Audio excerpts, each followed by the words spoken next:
This is Janet Morana, Executive Director of Priest for Life. Welcome to our program. And of course, I'm joined by pro-life leader Frank Pavone. It's Welcome. good to be here again. That's right. And guess what, brothers and sisters? We had the most exciting week last week. Oh, yes. Because we went and lobbied Congress to defund big abortion. Now, this is very doable and possible right now. And we need all of you to listen to what we accomplished last week, because then we've got a homework assignment for you. Well, it was exciting, not only because so many pro-life groups participated, which we had geared up for when we had the leaders here in our office in the beginning of February. So many groups participated, and then so many activists showed up by the hundreds. Yeah. We were all wearing the same shirt. And here, this is this list that I have here, beautiful list of over 50 pro-life groups were participating, meaning 50 sponsoring organizations. This is like historic. Yeah. When they say, "Oh, what does the pro-life movement get your act together?" Oh, Yeah. no, we had our act together, and we were unified, and we took Capitol Hill by storm. And the letter that was sent to Congress was signed by 3 times as many, 150 pro-life leaders, state and national. Right. But the beautiful thing was, not only was there that show of strength from the pro-life movement, which, by the way, we're going to build on. We're going to tell people there's a part 2 to this, but also it was because of the positive attitude of the members of Congress. Yes. They said, yes, we're going to do this. Now, I want to point out to the audience, defund big abortion. Notice we're not saying just defund Planned Parenthood. No. That's included. That's included. But defunding big abortion. And any of the abortion facilities. The entire industry. The entire industry. And the thing is, what you have to understand is, yes, the Republicans are pro-life. And yes, they want to defund. Now, we've got an opportunity in what's called reconciliation. They're working on the budget right now and this reconciliation bill. And the beautiful thing about reconciliation is we don't need in the Senate the 60. Right. You can get it through with a simple majority. That's the difference. Simple majority. Usually to pass legislation, you need 50. You need half of the House of Representatives plus 1. All right. 218, in other words. And you need in the Senate 60, not 51. 60 out of the 100 because of the filibuster. Exactly. And see, in the past, in this reconciliation, there has been bills to defund Planned Parenthood, right? But they couldn't get that steam to get all those votes. We don't have it. Yeah. But the good thing is we have the White House right now, so that if we can put this out of committee in the reconciliation bill, it will pass the House and it can pass the Senate. And then the president will. We've got the votes. We have the votes. So this is a unique opportunity. So let's talk about last week. I don't think any of the groups, excuse me, that lobbied saw as many people as we did. I think we get the prize for the most, because we started off, we had our first meeting and we saw Representative Neil Dunn, his staff. That was our very, very first meeting. His legislative assistant, Tucker Williamson. He was amazing because he really explained to us about this whole process and how it works, and very receptive. The whole staff greeted us warmly, right? Mm-hmm. And we wore special shirts that said, defund big abortion. Mm-hmm. Well, after we spent time in Representative Dunn's office with his staff, then we had, they say, walk the halls of Congress, walk the halls of Congress. As we were walking the halls, we met with Representative Russell Fry. Right there in the hallway, right? Right in the hallway from South Carolina, and Representative Nick Begich from Alaska. Mm-hmm. And it was so great for several reasons. Number one, they had just done a vote and they were getting ready to go to the airport. So we had a face-to-face. They gave us plenty of time, took pictures with us. And they said, yeah, we want to work towards getting this defunding into reconciliation and get it done. Right. So they were just warm and fantastic. Then we stopped in to see another Florida representative, Representative Corey Mills. And we were originally just talking to his staff. And as we're talking to his staff person, the congressman walks in. By himself. And sometimes when they walk in, they go into a separate entrance or whatever. Yeah. But he walked straight in the main door, saw us. Father Frank, come on in the office. Come on in. He knows of our work, He knows of our work. So again, we got to present to him the reminder of why we were there, took pictures. And, the important thing, like he said to us, he goes, listen, I know I'm going to push this. I'm going to vote for it. But you know what? Seeing you guys here and all these other people here, you know what that does for us? It gives us encouragement. Yeah. Right? Well, it gives them the tools to say to their colleagues on the Democrat pro-abortion side, hey, you know what? I heard from people on this. I heard from, and they count the numbers of messages, right? I heard from 5,000 of my constituents about this issue. You know, they showed up on my office. It gives them the ammunition to make the case that this has public support, because you know it's not a matter of convincing the other side of the morality. It's a matter of mathematics. You know, it's like, hey, well, do you want the voters your want tax this money going for abortion? Right. The answer with this, all those surveys that are taken all show most Americans say no. You want to get abortion, you go get your abortion, but I'm not paying for it. That's how they feel. You know, and then of course, after Representative Corey Mills, we stopped in Andy Harris's office. Dr. Andy Harris, yes, Andy Harris, representing Maryland, yeah. Another, again, favorable person. He's got an interesting story, though, because he's in public office because of you. Well, I helped him to convince him to run in the first place when he ran for State House in Maryland through our EWTN program, where I said that going into politics is actually a vocation, which it is. Yeah. Then we stopped in at Representative Brandon Gill from Texas. Oh, great friend. He's a freshman, new representative. And of course, his staff, I mean, I never saw them jumping up and down for joy so much about meeting us. Oh, Priest for Life, you're here. Oh my gosh, blah, blah, blah. You know, so I think what was so encouraging even for us was to see the enthusiasm of the staff of these congressmen, and the fact that they know our work, appreciate our work, and were thanking us. Well, Brandon Gill, I mean, I'm sure many of our viewers have seen him now on television. He's making a great impression. He's the son-in-law of Dinesh D'Souza. Right. Yep. Then, of course, you know, we had to go see our new representative, and that was Mike Haradopoulos, yes, here in Florida. From here in Florida, because he took the place of Congressman Posey when he retired. Who was also very supportive. Exactly. So that was another great experience. And then, of course, we went to Representative Daniel Webster, another Floridian. And again, it was such a warm reception. Yes. It was staff person fantastic. sat down with us, met with us, discussed with us. It was just amazing. And then, of course, we had a 1-hour meeting with Congressman Chris Finn. Yes. And I mean, that's for a congressman to give you an hour of their time. Well, he's been a longtime friend. But he was giving us really a bird's eye view into substance of what's been going on. And the fact that between President Trump and Doge and all the positive people that have been put in place, he was talking to us about some of the international money that was getting wasted by the Biden administration that was now going to be put a halt to it. Yeah, that's right. You know, so I mean, I was very, very encouraged. I don't know about you, but I just thought it was, you know, very interesting. And of course, then we went to Representative Andy Biggs from Arizona. We stopped in there. We stopped in with, of course, you wanted to pay hellos to Henry Cuellar, a Democrat, who he occasionally he has voted pro-life. But you know, since the Democrats have been so lockstep together, he hasn't voted with us in a long time. Yeah, he'll sometimes. Right. And then, of course, we stopped in to see Representative Mike Lawler from New York, his staff. And finally, I couldn't resist the temptation. I could not. I went by AOC, Alexandria Ocasio-Cortez's office. I'm telling you, kindergarten classroom or college dorm. I don't know which best describes the disgrace. You've got these sticky notes all over the wall. And instead of having a book where you can sign your name like all the other reps have, oh no, she's got a pile of sticky notes. Do it like a grade school that student. You can sign a sticky note and stick it on the wall. Yeah, it looked horrible. But I do have to say, we were there, you know, looking at the disgraceful wall, which we took a picture of. And one of her staffers was coming back. Interesting enough, every office was not locked that we went to, right? Wide open. Opened the door, walked right in.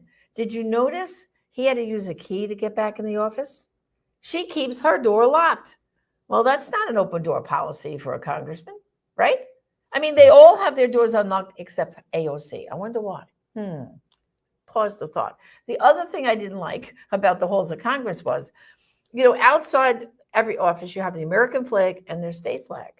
And did you notice how many other political garbage flags there were? There was the gay pride flags, there was the transgender flag, and there was a few other ones. I mean, where's the decorum in Congress? It's gone out the window, out the window. But the beautiful thing was at the beginning of the day, we all gathered in one of the key caucus rooms. And what a sight it was to see these hundreds of pro-lifers all wearing the same shirts. Big turquoise shirt that said, Defund Big Abortion. And we went just out after we had our initial instructions and took some more pictures. Out we all went. And we had Steve Scalise, one Came of and the key spoke to Republican us. Yes. leaders, come and address us with words of encouragement at the beginning of the day and words of commitment. We're going to get this done because, this has been in reconciliation bills before. And what can happen sometimes is that in committee, all the negotiations that go back and forth, they end up taking it out. Right. Well, that's why we need a show of force here to say, especially to those on the committee who might be getting nervous, maybe I'm going to get kickback about this in my home district. That's why we need to show them, no, you've got support on this. Right. And now from the people. We're going to talk about your homework assignment because we were in Washington last week, but we're going to give you dates in the middle of April when all of Congress will be out of session and back home in their district offices. Right. Now, they may not be in that office every single day. However, we are going to send out a big email blast to all our supporters, and we're going to give you very specific instructions to try and go and visit the offices of, well, first of all, your congressman should be easy because that's somebody in your area where you live, in your district. We're also going to give you your two senators, and if you can get there too, we want you to do that. We want you to deliver the same message that we did at the federal level in your home offices. And why? That's one of the most important places, because if a representative suddenly gets visits from actual supporters from their area on a specific issue like this, defund big abortion, they're going to say, oh my gosh. Yeah, it makes people really want me to get this done. It makes more of an impact the way it's been explained to us for years about this. When a national issue goes to the doorstep of the local office. Because when you think about it, a member of Congress in their local office, they're going to be hearing about community concerns. Fix this road, fix this, open this bridge. I mean, we're not minimizing those issues, but those are local issues. Right. A national issue, people usually think, oh, well, that goes to the Washington, D.C. office. When it comes to the doorstep of the local office, that's a signal that, whoa, people are really thinking about this. No, they're paying attention. But their staff, now whether you actually meet the member or there's the staff, don't worry. No, your visit counts. Count on meeting the staff, right? Yeah. And this is why. What they do is they have to mark down every phone call, every visit, every email, every snail mail letter they get. They have to record it, and they have to record the purpose of it. Yeah. So in this case, it's defund big abortion. And for every one they get, they assume there's 99 more people in their district that feel the same way. That's the mathematical things that the Congress uses to calculate how many of these people feel the same way. Yeah. So brothers and sisters, this is a simple assignment. We're going to send an email out to all our email supporters. You're going to get the instructions very detailed, because you might be scratching your head going, I don't know where the district office is. No, we're going to have a simple instructions in the email that will show you how to do it. Now, you might not be getting our emails. Go to prolifevote.com. That's our election/political/lobbying website. Right. By the way, we have a C4 now, Pro-Life Vote. Okay? Exactly. So prolifevote.com. Go there. Sign up for the emails, and you'll also see a link about this project.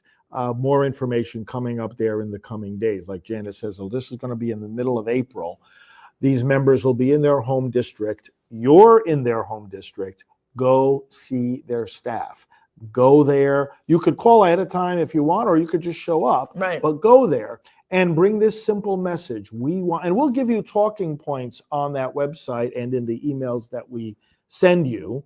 about what to say. Why do we want funding stopped? I mean, all of you that watch these programs, you already know you don't want to fund baby killing, but also we're going to talk about the damage it does to women. We have our Silent No More campaign. Absolutely. And the fact that Planned Parenthood, the largest abortion business, is a criminal enterprise.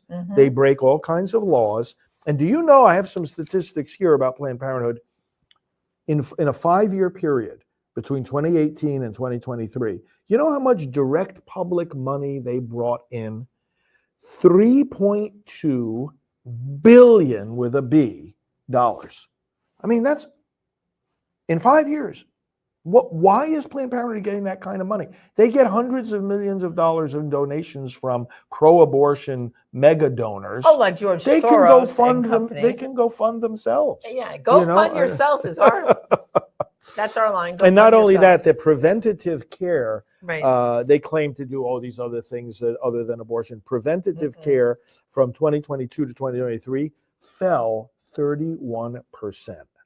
Wow. 31%.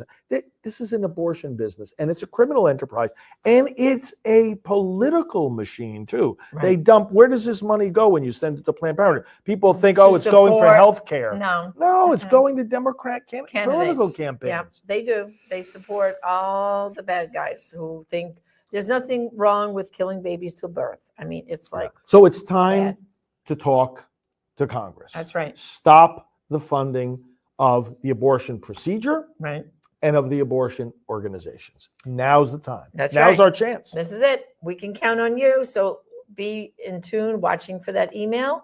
And then we want to hear from you. If you go and you do the assignment, please let us know. Take a picture. Take a picture. We're going to put a whole big gallery of these pictures up on our website so we can encourage each other, because this was not going to be the only time we're going to need your help. We have gotten the trifecta. The House, the Senate, and the presidency. Guess what? We have got a lot of work to do. We got to row the boat together and get a lot of things done. So you know what?